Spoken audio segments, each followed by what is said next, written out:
ছাত্র আন্দোলনে আমরা একটি শব্দের সাথে খুব বেশি পরিচিত, তা হলো জেন জি বা জেনারেশন জেড। প্রকৃতপক্ষে জেন জি কেন এত আলোচিত, কারা জেন জি? মূলত আন্তর্জাতিকভাবে বিভিন্ন প্রজন্মকে বিভিন্ন সময় অনুযায়ী ভাগ করা হয়েছে। Welcome to learning round the clock. বাবা মা শিখলেই শিখবে সন্তান। আপনার সন্তানের বয়স যদি 12 থেকে 27 হয়ে থাকে তবে ভিডিওটি আপনার জন্য। 1928 থেকে 1945 সালে যাদের জন্ম তাদেরকে বলা হয় সাইলেন্ট জেনারেশন। এরা প্রথম বিশ্বযুদ্ধ দেখেছে।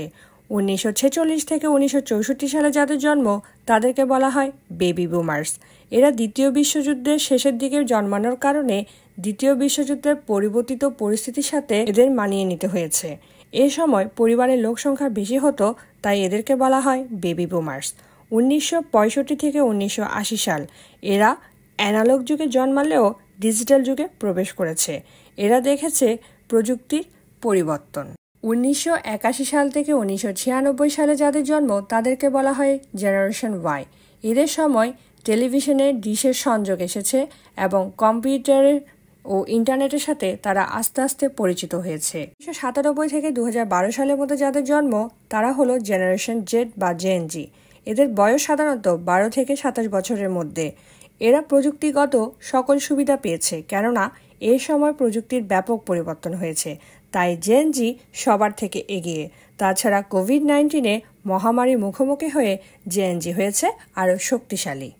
জেনারেশন জেডের পরবর্তী প্রজন্মের নাম হলো জেন আলফা, যাদের জন্ম 2013 থেকে 2024 সাল, অর্থাৎ যাদের বয়স 11 থেকে নবজাতক শিশু। জেনারেশন জেড এবং জেনারেশন আলফা ডিজিটাল যুগের পর্দা ওঠার সাথে সাথে তারা নতুন যুগের একটি অগ্রভাগে দাঁড়িয়ে আছে। যদিও জেন জেড ডিজিটাল উদ্ভাবন এবং সামাজিক সংস্কারের ভিত্তি স্থাপন করেছে, বাস্তবতা এবং ডিজিটাল সাবলীলতার মিশ্রণে কর্মশক্তিতে প্রবেশ করেছে, যেখানে জেনারেল আলফা এমন একটি বিশ্বে জন্মগ্রহণ করেছে সেখানে প্রযুক্তি শ্বাস প্রশ্বাসের মতোই স্বাভাবিক। জেন জেড থেকে জেন আলফা স্থানান্তরটি প্রাত্যহিক জীবনে প্রযুক্তির গভীর একীকরণের পরামর্শ দেয়, যা জীবনযাপন ও শেখার এবং সংযোগের ক্ষেত্রে উদ্ভাবনের সূচনা করে। চ্যালেঞ্জগুলির মধ্যে রয়েছে ডিজিটাল ইকুইটি নিশ্চিত করা, মানসিক স্বাস্থ্য রক্ষা করা, প্রকৃত মানব সংযোগ বজায় রাখা। প্রতিটি প্রজন্মই পরবর্তী প্রজন্মের দ্বারা হুমকি বোধ করে। ভিডিওটি ভালো লেগে থাকলে সাবস্ক্রাইব করতে ভুলবেন না।